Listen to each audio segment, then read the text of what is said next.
kita sering jalan-jalan keliling daerah-daerah ke mana-mana gitu kan. Kita pulang dengan bawa cerita dari A sampai Z. Tapi itu semua itu nothing gitu. Maksudnya nggak ada kesan mendalam. Tapi ketika kita bawa kamera, terus kita pulang dengan membawa gambar gitu kan. Yang tadinya orang berimajinasi dan kita menceritakan suatu tempat atau ketemu dengan orang yang unik gitu ya. Berbeda dengan kita cerita dengan memperlihatkan gambar. Jadi imajinasi kita tuh langsung tertuju dengan gambar yang kita perlihatkan. Nah itu gunanya kamera itu yang kita bawa ke satu tempat terus memperlihatkan gambar yang kita punya itu ternyata enak gitu. Bahasa gambar dengan bahasa tanpa gambar tuh beda.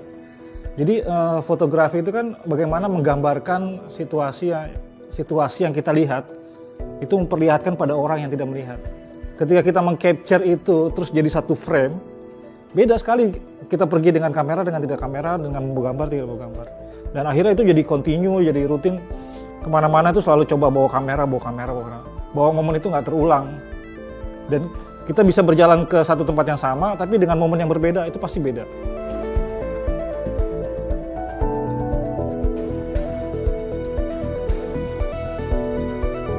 Seperti contoh misalnya kayak ke Vietnam. Vietnam itu kan pasti kita nggak langsung motret Vietnamnya gitu ya.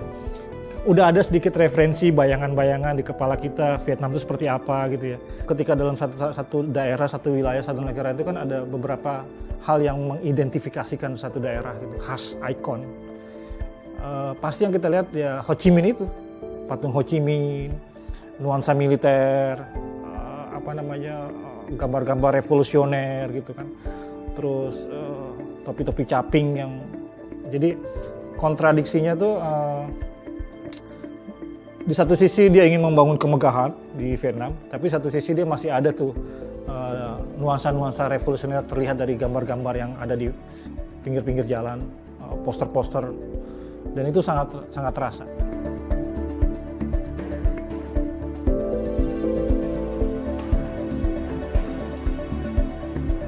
Di zaman perang dulu Vietnam itu kan tentara Vietcong itu terkenal dengan topi caping, dengan baju hitamnya, terus dengan selnya yang kotak-kotak, terus jadi menurut saya itu identik lah dengan itu. Nah ketika saya melihat itu masih banyak di jalan-jalan gitu ya, dengan dia bersepeda, terus pedagang-pedagang, terus dengan punya latar belakang gedung-gedung megah itu, buat saya itu menarik karena ya tadi kontradiksinya itu terasa gitu, dengan pakaian-pakaian khas Vietnam gitu ya. Masih ada gitu di pinggir-pinggir jalan.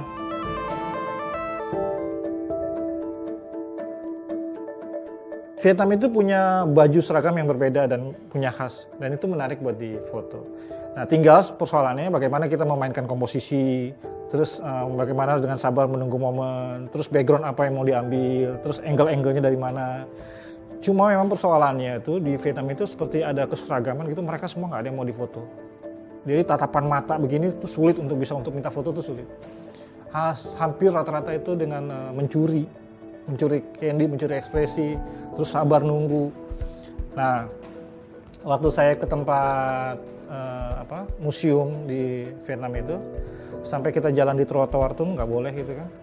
Itu mau nunggu momen kapan itu si tentara itu lewat, itu benar-benar ditunggu. Nggak bisa kita tiba-tiba langsung jepret gitu, nggak bisa. Dari jauh dia jalan itu kita udah di sini udah fokus, dia jalan, baru kita bisa gambar. Tapi kalau secara berhadapan begini terus minta izin atau minta foto, dia pasti udah nggak mau, langsung menghindar ya.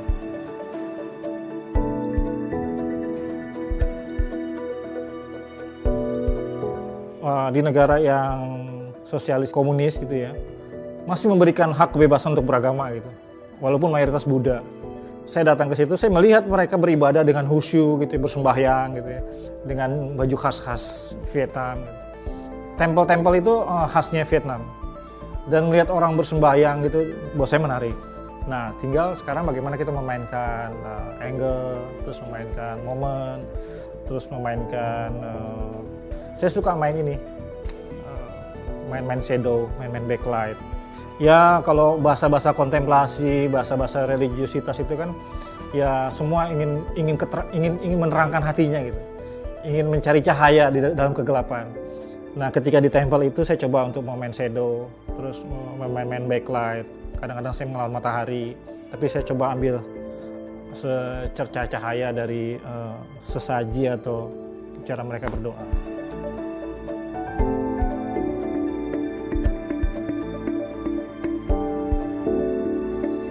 Apa yang menarik di Halongba itu kan ya karena tebing-tebingnya itu, tebing-tebing, terus ditambah lagi perahu-perahu tuanya dengan khas kayu gitu ya, sama layar terkembang itu kan.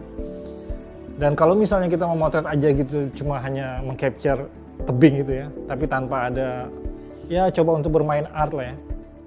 Misalnya di balik jendela, terus ada sedikit main foreground, ada sedikit, ada kapalnya atau ada burung-burung terbang. Terus ada guide yang coba perahu-perahu kecil yang anterin kita ke dalam gua-gua di Halongba itu. Dan itu menarik karena dia pakai dayungnya, pakai perahu kecilnya, terus pakai topi capingnya. Kita coba mainkan itu, terus dengan backgroundnya tebing-tebing itu. Terus atau misalnya waktu ketiga dia masuk ke dalam lorong gua itu, kita main backlightnya, main shadownya, itu menarik.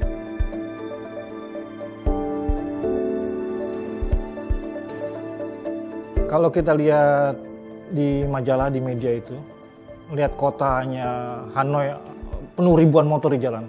Kadang ketidakteraturan, kesemrautan itu karena motor itu. Itu menarik dengan helmnya yang khas gitu ya. Terus dengan berbagai macam tipe motor yang berbeda-beda. Terus dengan bagaimana cara membawa motornya gitu ya. Ada hal yang menarik yang saya dapat dari perjalanan saya ke Vietnam itu, ngelihat berbagai macam motor gitu ya. Terus ketemu salah satu komunitas motor PCX, dia itu ada di 18 negara.